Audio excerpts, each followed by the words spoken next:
So how will I know we're live? So if you want to regulate yourself, you can now. Hey everybody, this is Grant Sparks. This is episode whatever the hell, 350. 350. And it was supposed to be Adam Welchel, but Adam Welchel got sick, and then Ryan and I were going to do an episode, and that was going to be 351. But we're here at 350, and so Ryan's here for several reasons, which actually I won't even explain. You'll just learn as we go. So we're in the middle of a question right now, and that question was this. You messaged me and you said, hey, why don't we talk about, like, as you build a business, you try to get more and more affluent customers. You do it, I do it, we all did. And I did a Snowflake website for like Google once, and it was a nightmare. And the point Ryan made was, you get this advice as you encounter these people, like, maybe you should do this with your business. And you're like, oh shit, yeah, I'm going to do that. And then you apply it and it raises their price and they start barking. So I was asking Ryan, like, what triggered that thought? Did something happen, or you were just ruminating on the shit you've put up with as a business owner? Yeah, so I ask a lot of questions to, obviously, people that are successful, my clients that, have been around town and successful and doing their thing. And I just noticed that I would ask advice on, how did you do this? How did you do that? Yeah. I'd take the advice, listen to it, implement it. And then over time, not necessarily that same person. Sure. But just over time, you start doing these new things, and they're like, whoa, what's with this? And what's with that? And why are you doing things different? Because it's either raising my price or you're not getting to me right away. Or so that's the other one, not getting to me right away. So I titled, I don't know if you saw this, but I titled this episode, Good Advice or Bullshit. Okay. No, I didn't even know we were on here. Yeah, I know. So I titled it because you and I have talked a lot about this, and I think we emote, and sometimes I think I emote way too much negatively. I got to stay in a positive headspace. But I've been doing business now for probably close to approaching 20 years. You've probably been doing about that, if not more, in some way, shape, or form. About but 10. Yeah. 10 years. And you get this advice, like, here's a piece of advice that you just alluded to, and I'm going to float this to you. This piece of advice is, you shouldn't be so accessible. You should create these barriers to yourself. And I'm like, okay. So I went through this period with the website company where, like, okay, I wouldn't answer any of my emails. I'd hand it off, and it'd be like a day delay when I'd have some assistant or some other team member respond, or maybe I even would like email them a day later. Sure. And the shit I would get about this. Yeah. And everyone's like, no, like, you'll get fewer customers, but there'll be a higher price point. And it would go like a week, and I'm like, I am losing sales. Sure. I'm losing business. And I'd have to swing back to being readily accessible. So, like, how do you advice like that? Have you actually tested? Sure, absolutely, all the time.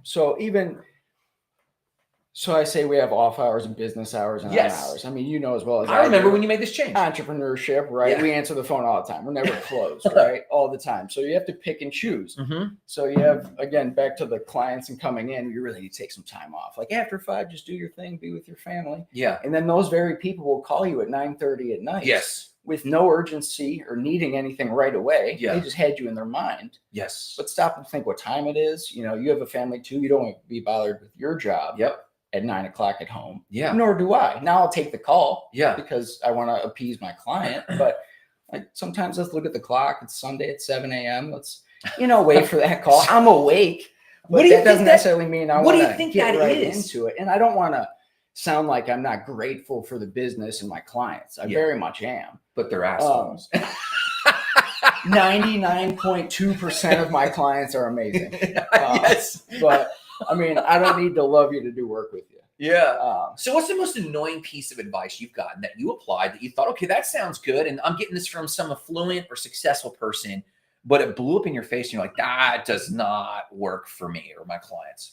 Do you remember? One particular time, I can't.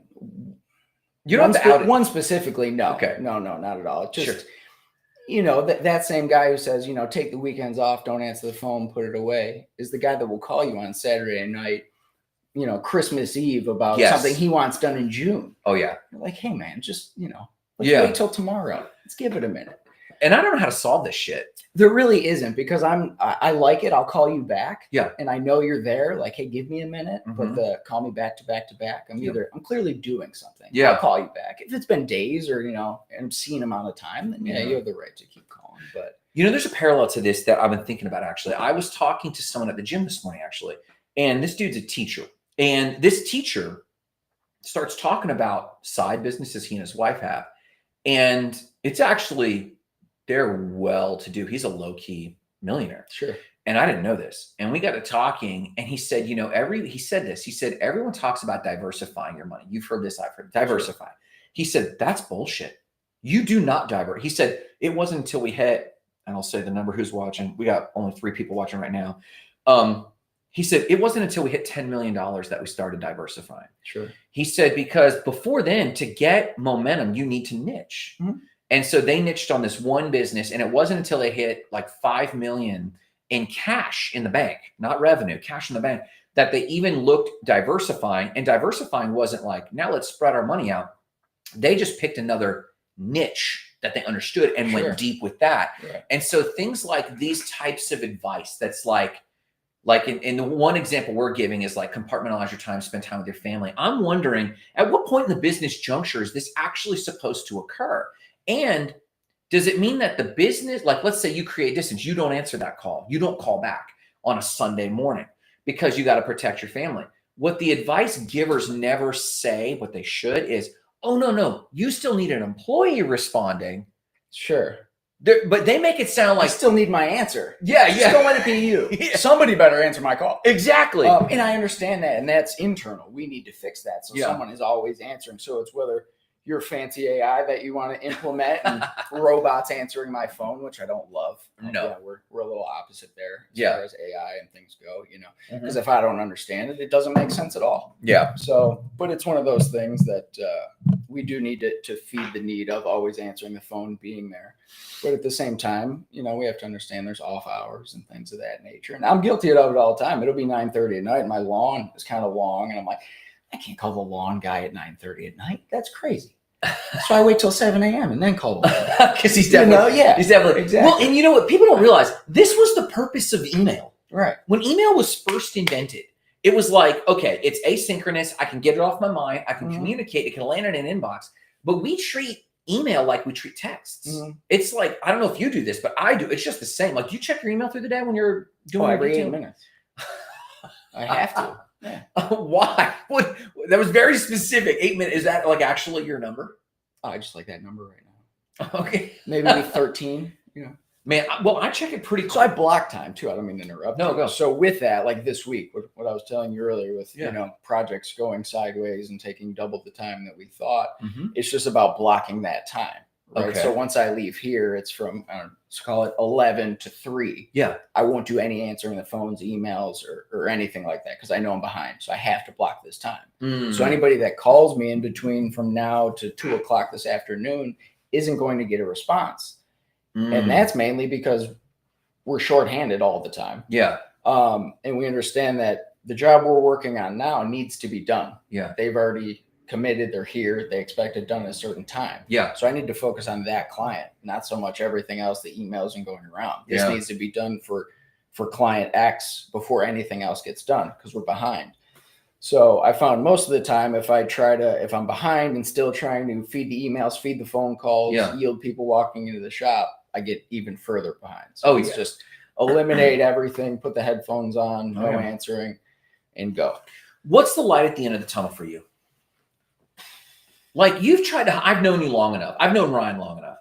You've tried to hire probably, I would guess, since we've been conscientiously talking, at least 5 times. Oh, that's just what you know about. Yeah. You know of. Yeah. We ran through temp agencies and referrals of friends.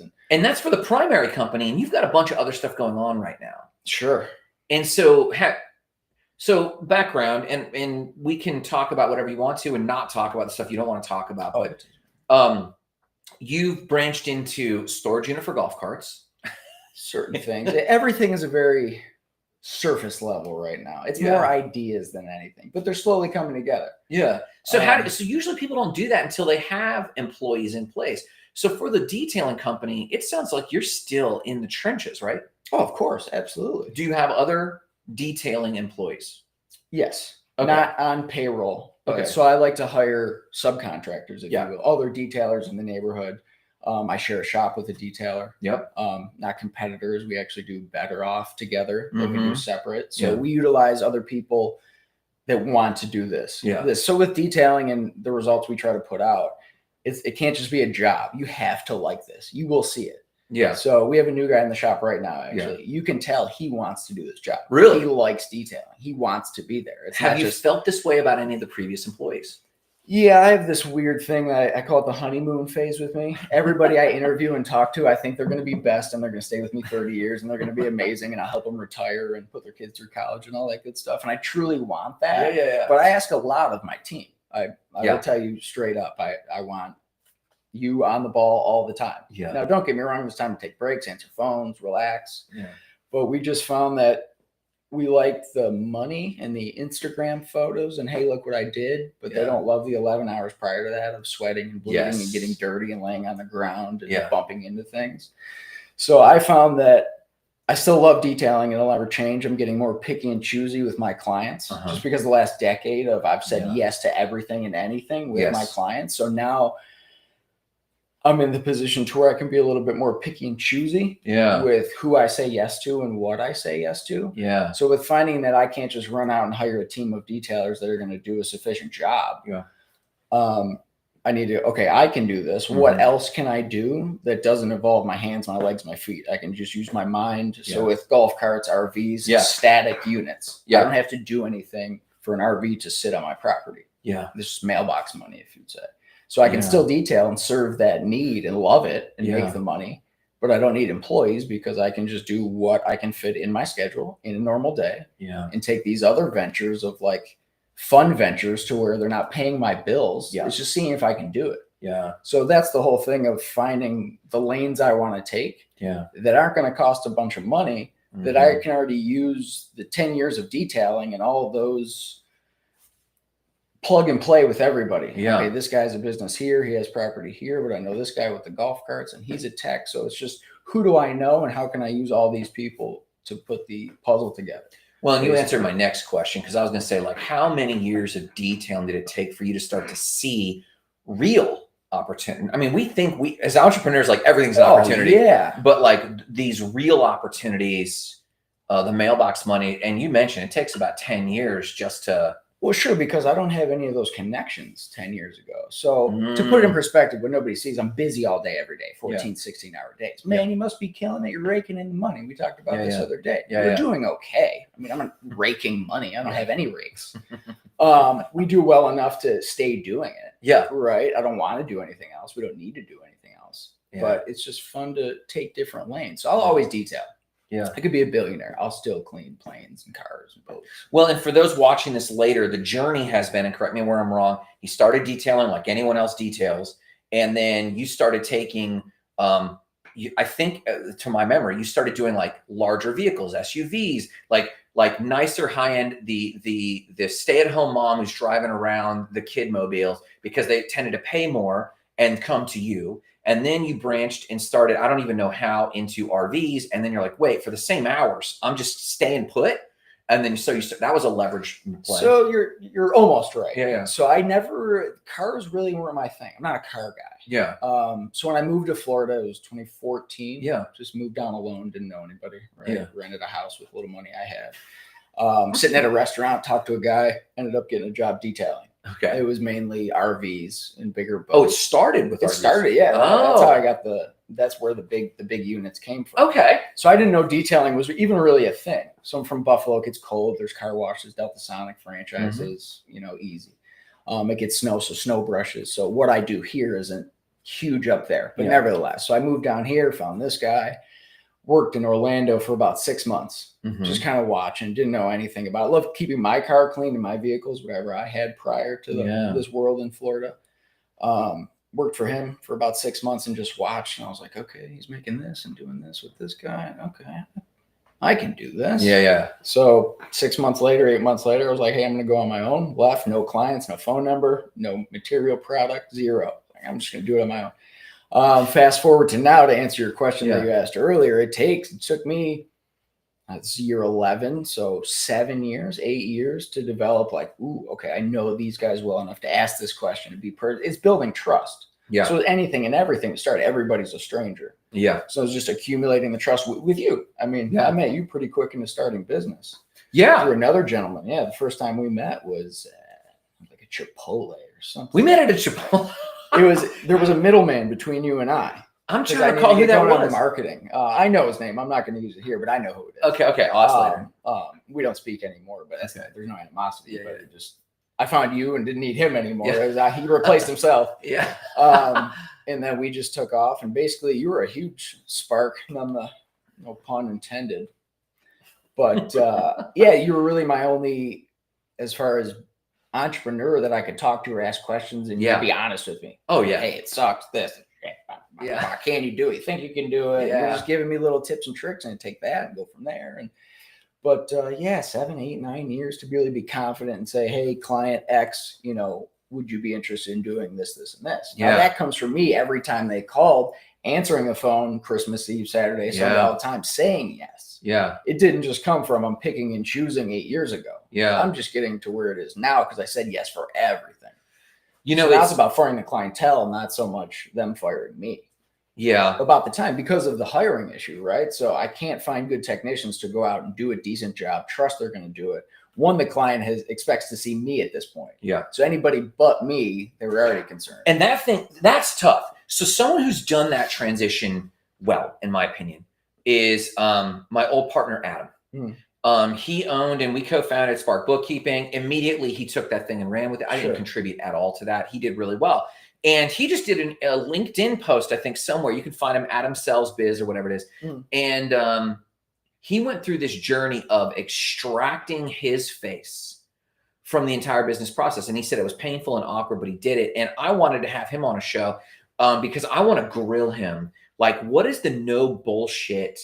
Like, most business owners cannot afford a replacement because you hustle at a level and you deliver at a level that when you do it, it seems like things are abundant. When I do sales when I'm knee deep into sales for Spark Bookkeeping or Spark Sites, and when I'm doing like AI builds and stuff, like I'm in it and it feels like, okay, this thing is thriving and there's all this energy everywhere and sales are happening and I'm hustling. And as soon as I put someone over, definitely the sales, definitely the marketing, and some of the delivery, it like the pipeline like falters. And the next answer that someone like Adam would say is, well, you got to hire up. You got to get someone better than you and hire them. We're like, I don't have the margins for that. And suddenly, like, you don't get paid. And I know for a while you went lean yourself when you were trying to get two particular guys I'm thinking of up and running on the mobile unit you had going for a while. Oh, I'm still lean. I stay lean on purpose. Yeah. Just because, so when I want to hire, we can hire and fire.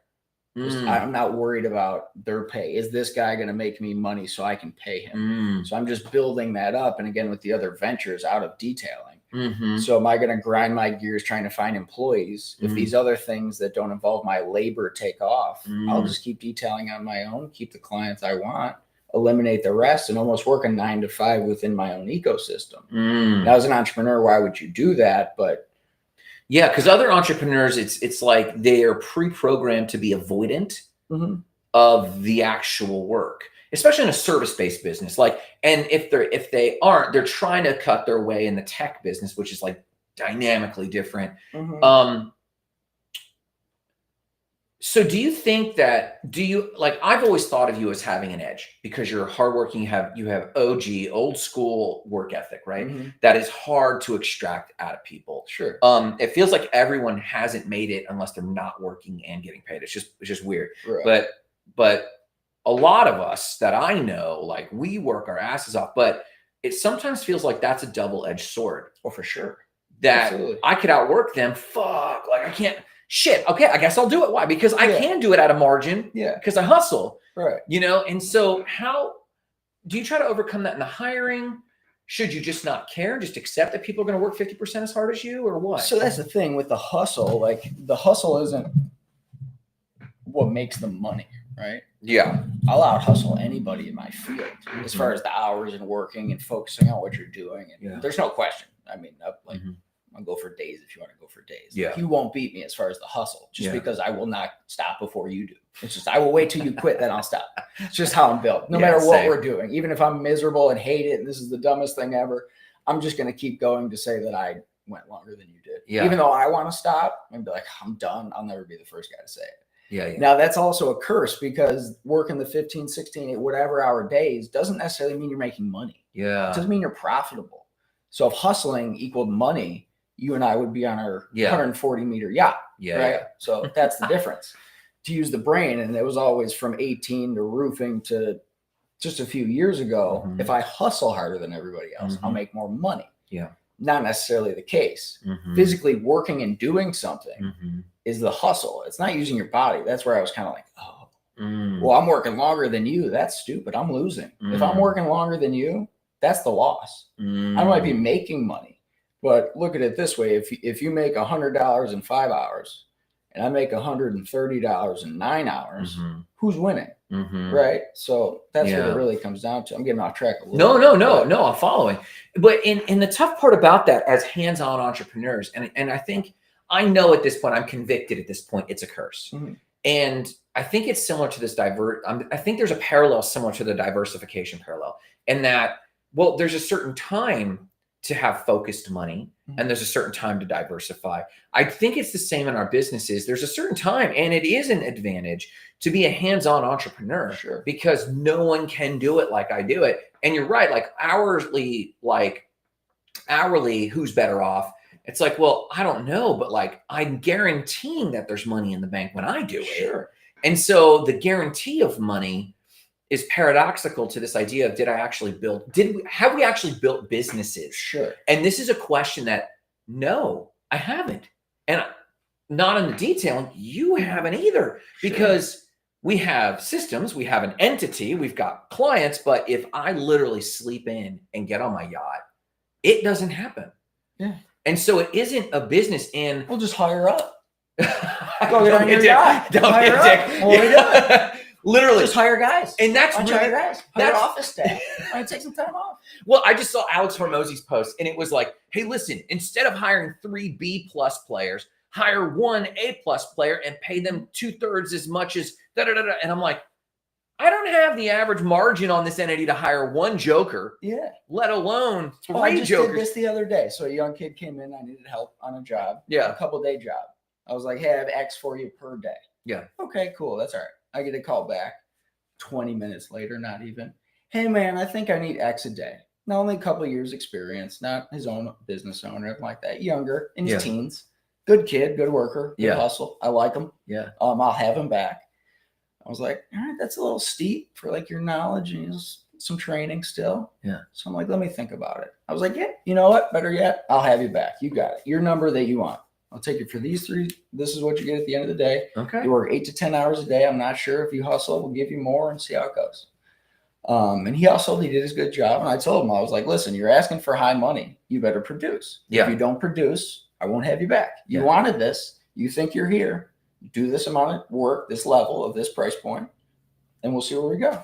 And he did great. He did a good job. Phenomenal. Yep. He'll come back at the end of the month or next month. And go again. But that would be something that I would do.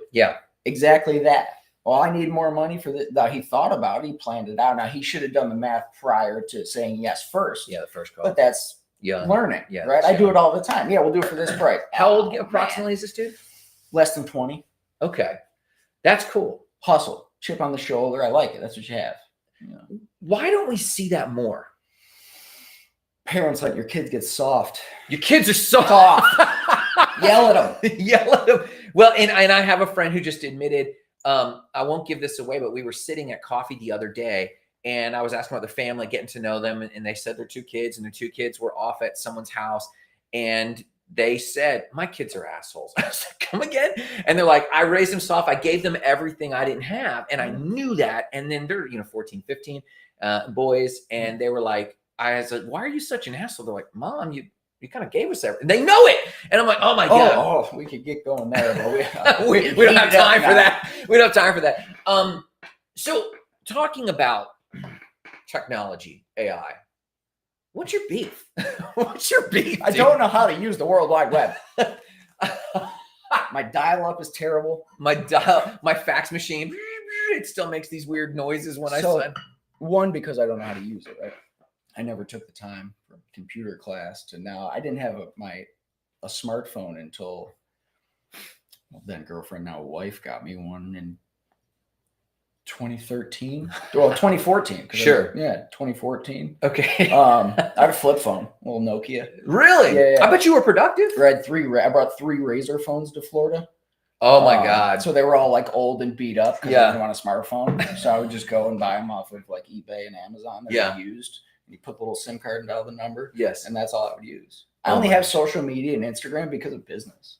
Oh yeah. I never had any of that. I still don't. And you don't get a lot of your work that way. No, Instagram's fun just to see what other people are doing and say, hey, look what I did within other detailers. Right? I'm not really gaining business. The follower in that, like, I never really understood with all the time that these influencers spend that aren't in the marketing world, just detailers trying to be YouTube famous and TikTok famous. Yeah. If all the time you spend editing and your camera and your angle and this and that, like, do you know how much you could have gotten done with your angles and your shadows and your voice? Just hire a production team. Just hire a production. So I get it, right? But okay, so see, even if you get the revenue from YouTube and this, that, and the third, how much is that in the time, like we were talking about earlier, to where if you just took on another job, so if it takes you 30 hours a month to do all the setup, what can you do with those 30 hours that's in your business? Yeah. So and the difference too is, so I agree in digital money. You want to talk also a marketing guy. I am. That's how you make your career. I'm like, nah, you don't need to do that. But you do. You do. Well, if it's your skill, but like these service companies that you're referring to, it's not their skill. And it took you, in this one anecdote and this show, it took you 10 years of the hard-earned skill of seeing, right? Seeing your industry, seeing what's wrong with that one buff job, but then seeing someone talk about, you know, what's going to happen. The golf cart thing, you saw an opportunity that these golf carts were out in the weather while these people were traveling, and you have a way to store that. You've got to see that opportunity is hard earned. It doesn't happen overnight. And so you're right, in the service industry, for someone to develop a different skill, posting, editing, it's distracting. And this is my concern about social media, because he knows I'm Mr. Social. I love social media, but I don't. But the problem with it for young people is it is not a transferable skill. Meaning, if they get skunked on one type of YouTube topic and they realize, well, that topic sucked, and they go, well, I'm going to go change careers. They have to change careers in content. They can't come work for you. Sure. They don't have a transferable skill of any kind. And that does concern me. And the reason I brought this topic up is I wanted your opinion on this. As AI displaces, I estimate close to 80% of frontline jobs, especially white collar jobs, but even in the customer service space, we're seeing, and I'm starting to see this. I doubt you've seen this on TikTok. There's a movement of like Gen Alpha kids who are leaving the digital jobs. They've got engineering jobs and like, I'm sick of the life in the Valley, Silicon Valley. I want like a real blue collar job. And they're posting their journey. And some of them are, I actually I have a lot of respect for, because one kid, he was in his car during his lunch break. He's like, I got 30 minutes for lunch real quick. I pierced this finger with a nail. I burnt this one and sliced it. I got a cut right here. My stomach is wrecked with gas station food. I don't even know what's going on, but I love it. And there's I think there's a new rediscovery of hard work. And you love it your first day? Did he love that his first day? No, it wasn't day one. This was like week number 3. Oh, week 3? Yeah. Like, tell me how those cuts and burns feel at week 11, year 12, 10. Well, but it's the fulfillment of something real. Sure. And this is what I've discovered. I felt most fulfilled. Someone was asking me, someone just said at the gym today, they're like, dude, you know when we first met, bro? And I was like, no. He goes, when you managed that Starbucks like, this was 2009, bro. And I freaking loved this job, because I could be this guy, but I actually gave them a real thing. You give people like a real thing. They give you something busted, you give it back and it's shining. And there's such like a catharsis in that. Sure. For most of what we do with websites, people are like, whatever, thanks. And it's like, dude, fuck you. You know what we did to make this web? We can't show them the polish. Yeah. It's not so much the money. Well, we get that too. We'll do like a full restoration on whatever. And like, oh, it looks good, man. It's great. I'm so happy. Here's your money. Here's your tip. Phenomenal. So you get disregarded. I'll see you later. But they're super thrilled. And I'm like, we're here for the smile on the aha. Looks amazing. I don't care about the thousands. Yeah. I want you to be like, I want you to be flipping. Do something. Do something. A balloon or like pull out your trumpet. High fives. Yeah. You know, confetti. Like, so what we've tried to think about is like this not flip this house, but like move that bus. You know what they do? Right. We thought of doing this when it comes to websites and like have a big screen and be like, here was your original website. It was trash. Move that bus and like reveal. Oh, I just literally moved that bus. But they go, that's great. Sure. Thanks. Yeah, Here's exactly. the money. And I'm like, dude, what the fuck? Like we're crash people. Yeah, pat me on the back a little bit. But I would assume that you do get more fulfillment from a job well done. I mean, not more. Sure. You always want the accolades, but more than digital does. Do you go home at night and think, I freaking killed it today? Never. Stop. No. No. So I look at it as my team, right? How did I navigate my team? Well, my team's mainly just me. So how did I do? Sure. But that's the problem. And part of the reason why I want to sit down with you and do this is that, yeah, I'm happy with things, but I look at it as, am I happy with what I did within the budget of the client or that service? Sure. Right? So if it's just a wash, yeah, I'm happy with it for what it is. It's great. But again, at the end of the day, it's, you do one social media post, all right, it's just part of the day. But I guess it's more, I don't know. I was thinking about this. Yeah, I was thinking about this. Lost. No. I was thinking about this. I was in Charlotte Airport posting a bunch of content, and I had a good layover, and I was thinking about us meeting today, and I had several thoughts because I read another quote, and y'all might resonate with this. I saw a video of the Prince of France. There's still, I guess, monarchy somewhere over there, and someone said, what's one quote that you've learned growing up in a monarchy? And he said, big money don't come clean. Oh, yeah. And we know this. Like, we generally know that billionaires or quadrillionaires, they had to do something or at least make some moral concessions somewhere. Or they had to see, well, if I do this, I'll make a lot of money. It might hurt a few people, but how bad? Well, most of the time it was their grandparents that hurt a lot of people and they didn't need to hurt anyone. Maybe it's the next generation, yeah. And so when we look at that, we have like this moral gray area that we give some concession to. So it's obvious to look at a billionaire and go, hey, you're traumatized somehow. You're unethical somehow. But I was then thinking the sheer masochism of being a small business owner. Can we Google masochism? the self-hate. Masochism. Someone who hurts themselves. Someone who takes pain. I just make things shiny. I'm not a thesaurus. I make them shiny. You make words shiny, you polish the turd gray. Yeah.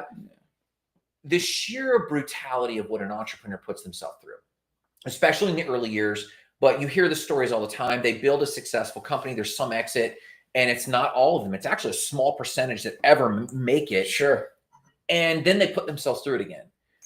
I started thinking about, like, me asking you, are you ever fulfilled? And the answer is no. So my question is this. Do you think most entrepreneurs are just traumatized? I don't think it's traumatized. I think we like the suck. Tell me about that. That's what it is. Tell me about that. It's not. You don't think that's a trauma thing? So it's like, oh, maybe. I'm not hooked. I have no idea. Some kink is like, beat me. Yeah. That's why, well, we tried the therapy route. I did. And that's why you and I are sitting here talking to these folks because, you know me. Yeah. They don't. So, yeah, I mean, it's one of those things. Are we traumatized? Sure. But I mean, everyone says, oh, I'm traumatized. Yeah. Overstimulated. And just figure it out. Right? Yeah. Like, overstimulated is great. Use that. Yeah. I don't know where the trauma is. Maybe I am. Maybe you are. I don't know. Well, I just think, but I agree with you. I think a lot of entrepreneurs like to suck. And I think there's a paradox, a double-edged sword for that. Because I've observed, and me too, but I'm wondering, listen, bro, I don't think you're aligned enough with prosperity as much as you are with poverty. This is a conversation I'm having with myself. Sure. Because I've hit some serious numbers and then not lost it all, but like didn't take the next plateau. I went up, either I spent it or reinvested it, or I took a trip or something, but there's a level that I feel like I've been stuck at. Sure. And I don't know if it's personal growth. I don't know, but one fear I have is that it is because I love the suck. I don't let the win. Sure. Do you feel like, and people would call that self-sabotage, and I don't believe in that phrase, self-sabotage necessarily, because I'm not going to, but have you ever seen like, oh, I've got this huge opportunity for growth or for escaping the hamster wheel, and I do something consciously to not exit? Sure. I mean, why do you think that is? So it goes back to, like, I've always said this, I'm a terrible employee. I was a bad employee. That's why I own a business. I didn't want to be the owner. I didn't want to answer the phones. I didn't want my name on the door, right? That wasn't it. But I don't want to have to work every day for you. Yeah. It's not so much that. I would like to work for you, but give me the respect back that I'm giving you my all day every day. It was always it's never good enough. This is what you need to do better. All right, man, I'm trying. Okay, no raise. Okay, let's try. Nope, no.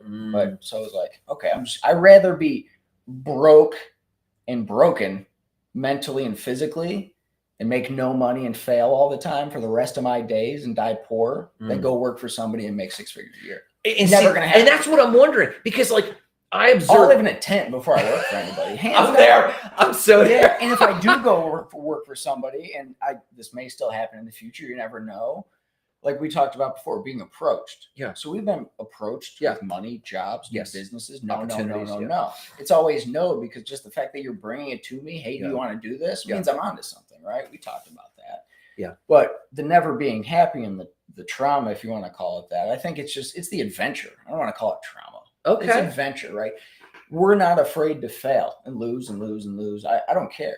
Yeah. I'll look stupid for the rest of the time. Yeah. Trying new things. Yeah.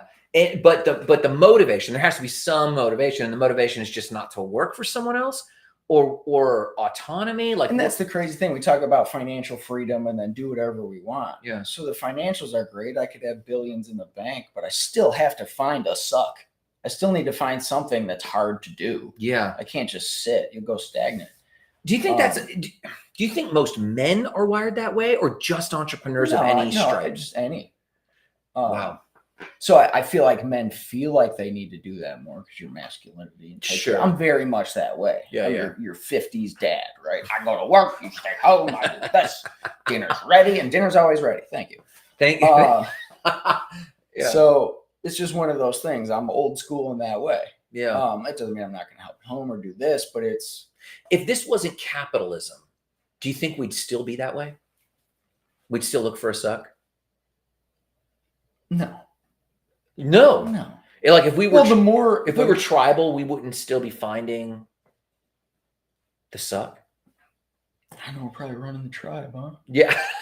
Looking for that cult. That's that next level to build that cult. I think about this a lot because I often wonder, am I stuck thinking about this in a way that's within the system we were handed? And we're just wired a certain way. In tribes, we might not be entrepreneurs. We might not be leading the hunting tribe, but we would be doing something from that regard. Sure. If this were socialism, we might not be building businesses, but there's this conquering need. I heard a great quote from John Eldridge from a book called Wild at Heart about the heart of the masculine. And it was like, I butcher this quote all the time. And it's every man needs a beauty to save, a cause to live for, and a purpose to die for. And this idea of embracing the suck, sometimes I like to make it sound more noble than it is. I don't know if I'm traumatized, a glutton for punishment, or if I'm just aligned with, now I'm not even necessarily wired for the money, though, like it's critically important. I'm wired for the fight. Mm-hmm. And I just wonder, like, man, if it weren't this, if we were stuck on an island, like what would we still look for the suck, or would we finally relax? Do you think you'd finally relax? Like with the post I shared the other day, man was at sea for 29 days without his phone and said it was peaceful and nice. I'm like, yeah. Could you give me another week? Get behind that, right? But I say that, right? It's just like everyone complains, I want a week off. I was like, I need a few days off. And then like within the first half hour or an hour of that day off or whatever, I'm like, I got to go do something, right? Yeah. It's just like people working out, right? I'm not a gym guy. Clearly you can tell I'm ripped. Yeah, this guy.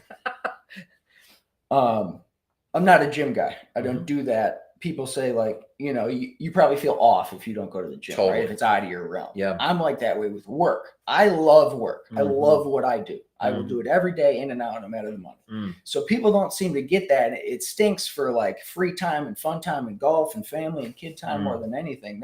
That's the killer about it. Because I'll take it and I'll be ahead and reach my goal and be happy with it. I'm done 4 or 5 hours early, a day early, instead of taking that time to relax or do something I want to let, blow off some steam and see the family. I have to fill that with I'm ahead what can I fit in that space? So now if I'm just stagnant at home, now that doesn't mean I don't love hanging out with my family on a full day. I want nothing more than that.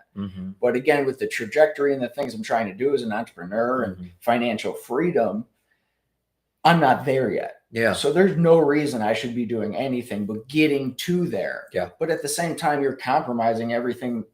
Yeah. To why you're getting there. So well, what's the point? Right? No, literally. So that's why we're trying. That's the trauma. That's what I'm talking about. Other trauma you're creating by dealing with your own trauma. Well, and that's the criticism I've gotten from past romantic partners is, listen, you're working like this. You obviously love it, hands down. And for me, it's not about websites. For me, it's igniting lives of explosive significance. And if I do that in any one of my entities, I'm being fulfilled. And they said, you've had a certain amount of cushion periodically. Why didn't you lean into it? And I feel like I have, based on my threshold. Sure. Well, yeah, we took that, week-long trip to Iceland, or we did, I feel like I've done some of these things. And I don't know, like at the time it was expressed in a variety of ways over a period of time. And I always try to triangulate the core thing that's being communicated. I may or may not be traumatized. I may or may not be a workaholic. I may or may not know how to relax. I don't know. But one thing I do know is I like the feeling of doing something well. Sure. Like I imagine you with basketball. Like you used to play a lot of basketball, right? Everything. Yeah. Yeah. Sports in general. And when you hit a flow state, you're like, could I just do that again? I don't care if I'm playing against you or like 14 other guys. There's a flow state here. And it's the same with our work. And so I wonder though, the thing I'm trying to get at is how do I take the next level and not get stuck on this hamster wheel? And being stuck on this hamster wheel of I find flow in the work. It's like, dang it, what if I found flow in delegating? And I just don't feel flow in that. So for me, it's like, are we limiting ourselves by letting that feeling of I like the work, so I'll do more of it? Are we limiting our growth? Am I limiting my growth by, oh, I like how this feels because it feels smooth to build a website or do another sale, but it feels really hard to figure out how to delegate. So am I procrastinating in a way? Probably a little bit. No, I mean, we're all guilty of it though, right? Yeah. Definitely a certain point, so it's just being hyper aware of your procrastination, right? So like looking at the outside, looking at yourself from being outside your body, right? So that's like, I'm ahead. Okay. I'm going to take Friday off because I already worked the 60 hours Monday through Thursday. Right. So then I get to Thursday night and I'm like, I don't need Friday off. I'll get X, Y, and Z done. Yeah. And then I get to Friday afternoon and I'm like, why did I do this? I didn't need to do this. And I'm going to do it again. Yeah. So it's just the insanity of it. Yeah. And then like, for instance, trying to take time off, like I'm trying to take a couple days in August. Okay. So now for whatever reason, my brain is like, you're just going to work 24 hours a day until you take off because you're going to take 3 days off. I think you are traumatized. Gina says, come to meditation with me. I try to just think about my trauma. Yeah. Well, that would be not meditation. You have to actually learn. Gina Bullock, the pet nanny, and then her new oh my gosh, Gina, post in the comments the name of your new consultation stuff. Huh? Yeah. Gina, post in the comments your new Priority You. I'm so sorry.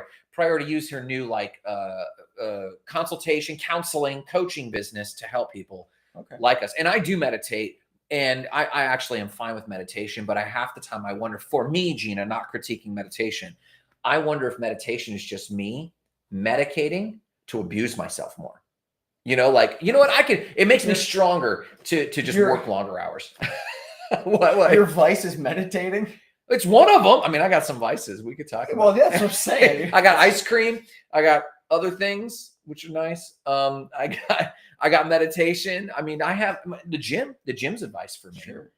So I guess the question I was going to end with, Priority You. Gina posted Priority You. Thank you, Gina. So forgive me for missing that. So here's my question to you, and we'll end on this note. It's about 10:15, and we'll do this again. What is financial freedom for you? What is freedom for you? Maybe not know. It's a big question. Yeah. So, I mean, do you know a number for financial freedom? No. There is no number. Okay. No, I mean, why is that? So when we say financial freedom, like, is that just my bills now and like I don't have to worry about money, or financial freedom is what's the definition for you? So in general, yes, thank you. That's going to change for everybody, right? It was. Sure. It used to be when I first calculated it, money was different. Gina says painting. That's interesting. Financial freedom is it's a calculation, right? It's like however many assets you need in the bank, earning 3% interest, and whatever that lifestyle number is for you, whether it's your bills now or whether it's your bills in that ideal life you're trying to build. So let's just say a good healthy income for a family of say 3 or 4. 150 to 200K is comfortable, plus access to resources if you want to take a big trip. And that number being earned passively from dividends, stocks, mailbox money, something to that effect. And so like my number used to be pretty low because when I came up with this number and I saw this formula in my early 20s, you know, a decent income that I could travel the world with, believe it or not, was $36,000 a year. I could, like in my early 20s as a single guy, I could travel the world on that of mailbox money. That is so far behind us right now. So my number used to be $1 million, right? $1 million at 3% interest was roughly 30 grand. That number is now closer to 10 million, right? Literally 10x in 20 years. So you don't have a number per se. I can answer your question. Go for so it. In one of the few ventures that we're going to stick with over, you know, the course of my lifetime, one of those I want to produce at least $500,000 a year. Okay. So just one of them, just in something, whether it's storage or anything, just $500,000 that covers anything and everything. And I mean, $500,000 a year is not a ton of money on a lifetime scale, but per year to put that in the bank from a businesses multiple that I physically don't have to use my body. Yes. And that doesn't mean stocks or gambling or anything like that. It's businesses that I hustle, I grew, and whether it's storage or static, anything to where I physically don't need to do it. Okay. To where it's just always making me money and I'm not physically there or on a computer or doing the work. Yeah. $500,000 is enough to where if I fall off of a bridge tomorrow and those things are good to go, that everybody can still sustain. Yeah, your family's taken. Never have to worry about anything. So freedom. Okay, and then so that's financial freedom. And just real quick, Gina says, Grant, painting. You paint. Yes, I paint. There's some of my paintings back there. You can see a little bit right there. That's catharsis. If I could literally live in a shack and my travel budget and my food budget and my AC budget were covered, and I could surf and paint and write, I would. Sure. That's that. So when I ask about freedom, I realize, remember that scene from Fight Club? Like, what's one thing you want to do before you die? And he's like, I want to paint a house. And he's like, I want to build my own house. I want to paint a painting. And like, it's just knowing that thing you want to live. That for me, it's not being bothered, being painting, surfing. What I realized, and coaching, I want to help people. I realized none of it was building businesses. For you, what is the activity when you've obtained some kind of freedom? What do you want to do with your time? What is freedom for you? Dude, just do something else. That's the problem here, man. That's the issue. This is why we're here. I think we're addicts. So this is why we're here. This is Entrepreneurs Anonymous. This is EA. Yeah, there you go. Yeah. I think there's something in there for me, not for you, but for me, that is evidence of disease. There's a disease going on in me that I agree with you. I want to do the next thing because I know, and my romantic partner knows, she's called me out for years about it and said, Grant, if you sat on your hands for 3 weeks, you would lose your shit. If you got your dream of painting, of writing, you would either go obsessive and lose yourself. Because I did. I took a year off. I moved to the Dominican Republic. Actually, since I've known you, we were building business. And then I think I met you after we moved back from the Dominican Republic. That year, she knows. She was there. I literally had enough money for a year or two. She was busy doing her passion, doing scuba dive instructing. And I was free to write and to build info products. And I had a freaking Ernest Hemingway moment. I thought I was going to blow my brains out. It was the hardest thing ever to be given your dream. And the thing I thought about, and she knows this, and this is why she says this about me. She said, Grant, we were fine for a year and a half. And you always complained about money. And I was like, shit, I think I am wired funny or panicking about money or poverty. I don't know what it is. Do you work hard because you're afraid of a negative outcome, or do you work hard because like you cannot think of doing anything else? Both, for sure. Really? So I wouldn't do anything else. So and I didn't even find what I do the career as far as detailing, because that's my main bread and butter. Mm-hmm. That wasn't on purpose. That wasn't like it almost, I just kind of fell into it after being in this business. Not for like, after the first couple of years, you're like, man, I was washing my parents' car. I took care of my car. Yeah. I was doing the neighbors for some money. And then a couple of years later, I'd like go to garages and help other people. And then like, I found this and I was like, oh, maybe it was just kind of meant to be. So like 17, I was sitting on my porch with my buddy hanging out. And I was like, we should invent. He worked at Best Buy, installing radios for the whatever that bay is, the service, the nerd, the Geek Squad or something. Yeah, he was a Geek Squad. Yeah, PhD. Now we're in a Geek Squad. But anyway, I was like, you do that, and I'll clean the car, and we can do like oil change and tire rotation. And so you've been at this a long time. But I had no idea. That was just a silly thought on my porch, trying to figure out how I could still live on my own at 17 without anybody like working for anybody. Yeah. Because I lived alone from 17 to obviously right now. Yeah. Wow. So it was always about, that's the biggest thing. That's the push, is I never wanted to rely on anybody else. Yes. So if that takes me 20 years to where I don't have to, so be it. Yeah. I don't care about if I had no money and still like going forward, I don't care about the money. That's why Nikki flips out all the time. Like, she doesn't really follow the finances and business and the ebbs and flows. Yeah. And one day, for just fake numbers, say there's 50,000 in there, and then the next day she looks and there's $9. Yeah. She's like, "What do you mean?" I was like, "It's just another Tuesday, man. Yeah. Here we go." Yeah. Well, entrepreneurship is weird. trippy. Yeah. I was just talking to a roofer I know at the gym, and it's like, people don't realize that ebb and flow. But that doesn't bother me. Yeah. It doesn't. It really, because I know I can get it back, because I'll just keep working. We have a I think there's trauma. Keep going. Yeah, exactly. Like, again, if I'll rip up $100, not that I would ever. Yeah. But I'll make it back.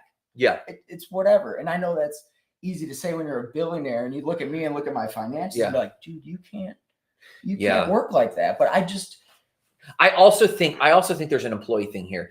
The up and down of what you're talking about. My bank account's full on Monday, empty on Tuesday, and refills again Wednesday, Thursday, Friday, and we're good again.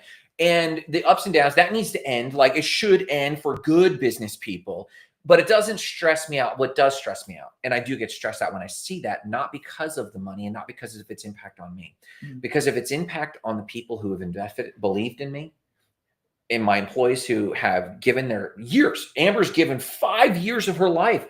God bless her, to be on this train. I think about them. I think about their families. I think about 5 years with you every day. Yeah. Get the fuck out of here. Yeah. And Amber. Give her a raise. Yeah, she needs some meditation, huh? I've got a person, priority you. That's interesting. Okay, so how do we want to end this? This is our first pilot episode of this, and we're going to be doing this again soon. So how do we wrap this up? You want to talk about next time? What are we going to talk about? So I can think about it. Oh, you need that long to think about it? We just walk on the drive here. No. And today's real thing is goals, good advice or bullshit. And I would say you got to something that I think is a piece of good advice that I have gotten from affluent people. And that good advice is grow what you know. And I think you've done that extraordinarily well. You might have had esoteric question. You might have had like, is this meaningful? Is this important? Maybe, maybe not, but that was not correlated to the fact of what I'm going to do tomorrow is the thing I know how to do. And I think most entrepreneurs do that. And I think the entrepreneurs I've seen struggle are entrepreneurs who are picking a new thing every time. Sure. So let's maybe end with that. That's a piece of good advice I have gotten. Bullshit advice is shit we've already covered. Go see the early part of this episode. What is a piece of good advice that you've received that we can leave them with? And then Gina says, LOL. What's a piece of good advice that has stuck with you? Like, that's good. I believe that. Let a week go by and no one will remember that problem or issue. 1 week. So like the worst thing in the world that happened to you, 1 week, the only person we're going to remember is you. No one else will. A client snafu, a big screw up. But, let a week go. Most of the time, a day goes by. And so like you'll stick with it, eats at me for a week or a month, a certain interaction. But that person, they forgot about There's it. systems in place now to prevent that shit. Yeah.